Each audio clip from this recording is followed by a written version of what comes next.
En este momento vamos a describir las arritmias que se producen a nivel ventricular. Estas arritmias se caracterizan en general por acompañar a un corazón enfermo. Primer concepto a tener en cuenta: la presencia de arritmia ventricular generalmente acompaña a un corazón enfermo, y a diferencia de lo que vimos cuando hablamos de corazón sano, nos va a indicar la necesidad en muchos casos de tomar una conducta. ¿Qué sería lo más sencillo? La extrasístole. La definición tanto para extrasístole supraventricular como para el extrasístole ventricular es que estamos hablando de un latido anticipado. Es decir, en el ritmo cardíaco normal, un latido aparece antes y es una extrasístole. Cuando presenta determinadas características, vamos a hablar de una extrasístole ventricular o una extrasístole supraventricular. En este caso, como es el tema de la clase, vamos a dedicarnos a las extrasístoles ventriculares. Entonces, una de las características, y ahora vamos a desarrollar, es que la extrasístole ventricular tiene QRS ancho y tiene una pausa compensadora completa. La siguiente. Como les decía, la frecuencia de la extrasístole, la frecuencia de aparición, va a depender del ritmo de base del paciente, que como vimos en el primer módulo ya lo sabemos determinar. Entonces, por definición, la extrasístole ventricular es un latido ventricular anticipado. Habíamos visto en la primera parte del curso que el ritmo normal nace en el nodo sinusal y llega al ventrículo finalmente, como parte final del desarrollo de la contracción o del sistema de conducción. En este caso es el ventrículo que por alguna afección produce un latido propio que se anticipa y es independiente de lo que está pasando en la aurícula.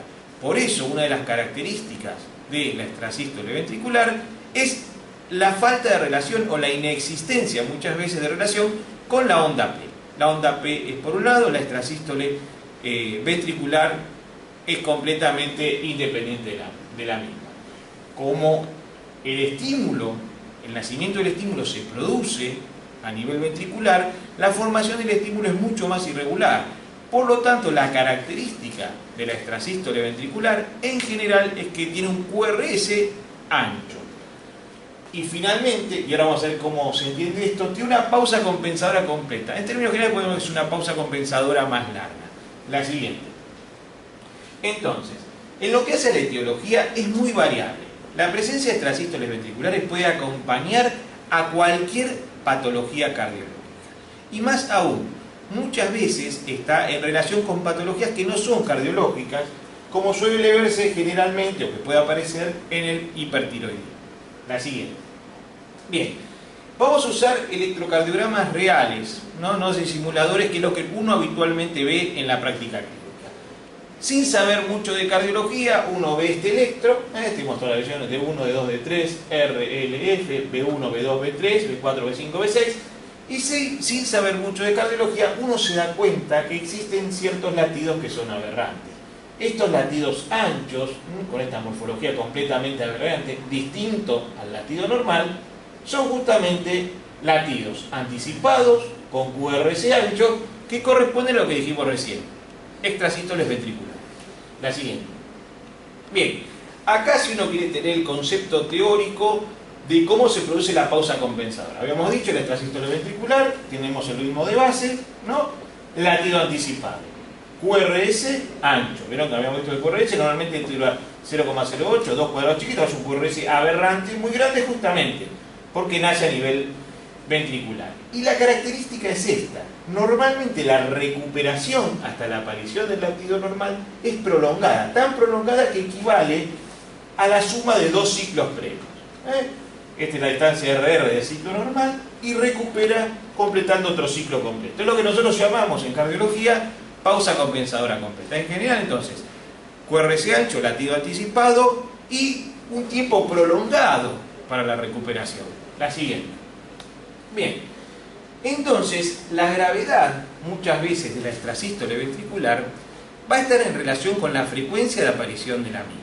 Yo veo un electro y esta frecuencia de aparición se define fundamentalmente por Holter. Si yo tengo un Holter donde hay más de 30 extrasístoles, menos de 30, en una hora hablamos de un grado 1, es un grado más leve. Si hay más de 30 por hora, hablamos de un grado 2. ¿Cómo lo podemos ver en un electrocardiograma de superficie? Lo esperable es que si hay menos de 5 extrasístoles ventriculares en el electrocardiograma normal, hablamos de un grado leve, un grado 1. Si hay más de 5 en el trazado que vemos habitualmente, hablamos de un grado 2 de extrasistolia ventricular. Entonces acá vamos sumando en gravedad. Grado 1, menos importante. Grado 2 generalmente acompaña patologías más significativas. La siguiente. Acá vemos un caso típico de, por ejemplo, puede ser una extrasistolia ventricular grado 2, ¿no? Vemos que es muy frecuente acá lo mismo. La ventaja que tiene la extrasistolia ventricular es que los latidos aberrantes nos muestran que hay algo anormal. En particular, cuando tengo un latido normal, un latido patológico, un latido normal, un latido patológico, es lo que se describe como bigeminia. Pero vemos que respeta lo que decíamos. QRS ancho, latido anticipado y una pausa compensadora completa, una pausa compensadora larga. ¿Ah? Entonces, no hace falta tener un Holter para darnos cuenta que tenemos más de 30 por hora y de hecho tenemos más de 5 si vemos todo el electro. ¿Está? Sumamos en complejidad la siguiente.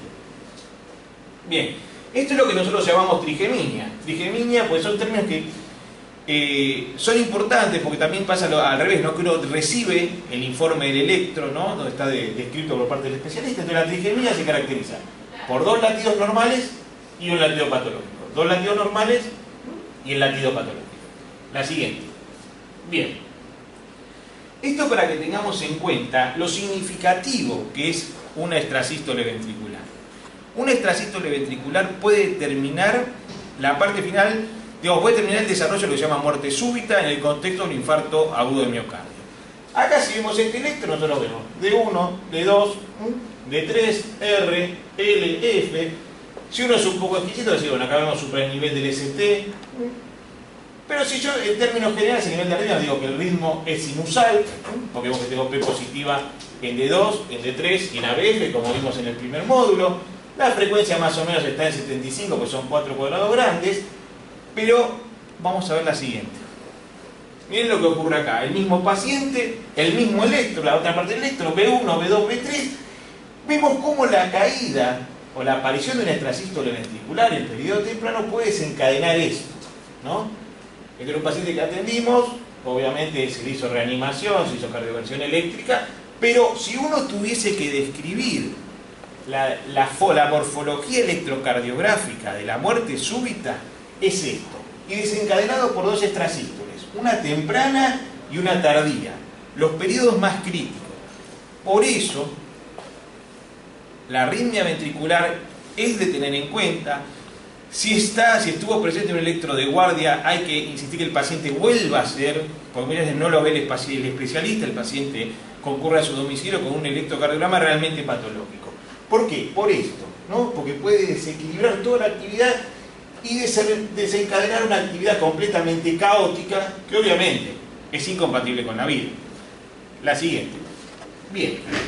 Entonces, en esto de sumar complejidad, podemos decir, el grado 1, menos de 5 en el electro o menos de 30 por hora en el Holter. El grado 2, cuando es más frecuente, más de 5 en el electro, más de 30 en el Holter. Después, sumando complejidad, cuando tenemos en un mismo trazado distintas formas, eso decimos que son polimórficas, eso da mayor gravedad. Así que en el mismo trazado, en la misma derivación, tengamos arritmias de distinta morfología, eso habla de mayor gravedad. Son polimórficas, son polifocales, son de distinto foco y hace ya la necesidad de que el paciente reciba una medicación en forma lo más precoz posible. Después, sumando complejidad, tenemos esto, ¿no? Que se produzcan en duplas. Cuando tenemos 2 extrasístoles juntas, acá por ejemplo hablamos de duplas. Y lo que ocurría, esta dupla no solo es una dupla, sino que este fenómeno, que el QRS caiga sobre la repolarización, da mayor gravedad, lo que es un grado 5 de las arritmias. Tanto grado 1, menos de 30 por hora, grado 2, más de 30 por hora por Holter, grado 3 que sean polimórficas, grado 4 que tengamos estos eventos apareados, y grado 5 el fenómeno R sobre T. Mayor complejidad. La siguiente. Bien, acá vemos lo siguiente, ¿no? Lo mismo que decía, esto es un electro real. A nadie le cabe duda que esto es un electro patológico, ¿no? Esto es B2 y B3, esto es una derivación que en su momento hacíamos a nivel intraesofágico en la guardia, pero acá vemos claramente la sucesión de QRS completamente anormales, completamente aberrantes, que tienen una alta frecuencia, ¿no? Esto es un grado severo de arritmia ventricular grado 4, que es lo que se conoce con el nombre de taquicardia ventricular. La siguiente. Bien, el mismo electro, tenemos todas las derivaciones, lo mismo. Tal vez la ventaja que tenga la arritmia ventricular es esto, ¿no? La completa desorganización. Si vemos el electro, vemos que en ningún momento podemos localizar la presencia de onda P. ¿Puede pasar la anterior? Acá justamente lo que buscamos es esto, ¿no? Nosotros marcábamos la onda P y vemos que hay una disociación completa entre los QRS y las ondas P. Típico de la taquicardia ventricular. Obviamente, el paciente que llega con esto es un paciente que tiene indicación de internación en terapia intensiva. Y uno pensará, no llega con esto al consultorio y vamos a ver que sí llega. La siguiente. Acá lo mismo, una arritmia ventricular lenta. La siguiente, que es lo que le quiero mostrar la siguiente. Para terminar. Esto pasa, realmente ocurre y tiene cierto grado de frecuencia. El paciente era un paciente que había hecho un cuadro sincopal, se pidieron los estudios, los tiempos de los estudios, etc. Y había quedado con este electro que nadie había analizado. 6 meses con este electro, tuvo varios episodios. ¿Y qué tenemos acá? ¿No? Vamos a la descripción, vemos la presencia de extrasístoles ventriculares, como les decía, latido anticipado, latido grande, aberrante. Y miren lo que ocurre acá. Una taquicardia ventricular autolimitada. ¿Tá? Esto es una emergencia médica. Esto implica que el paciente esté ambulatorio, tenga que ir a la consulta, tenga que internarse y tenga que empezar la medicación. Bien, entonces, hasta acá una de las arritmias más severas, una de las que yo creo que es más fácil, por lo menos, de sospechar o rehacer el diagnóstico. Y bueno, en el próximo módulo vamos a seguir describiendo, en este caso, las arritmias supraventriculares. Muchas gracias.